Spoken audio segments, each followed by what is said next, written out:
Mano darbo idėja tai sudaro 3 darbai, kurie vadinasi šviesos kompozicija, tamsos kompozicija ir garso kompozicija. Šviesos kompozicija sudarys dėžė, kurios viduje bus koncentruojama šviesa ir ją bus galima stebėti pro dėžės plyšį.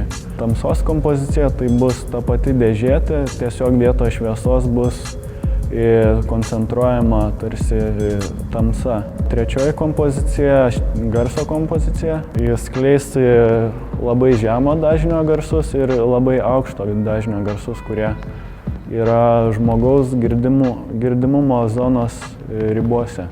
Parodos Unitekstas idėja, kuri teigia, kad uniteksto sąvoka tai tarsi apimanti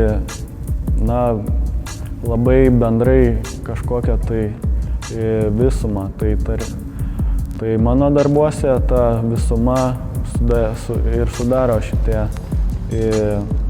garsas, šviesa ir tamsa. Savo kūryboje kaip tik ir siekiu to abstrakcijos kažkokio tai kraštutinumo. Pati materija tampa neapčiuopiama.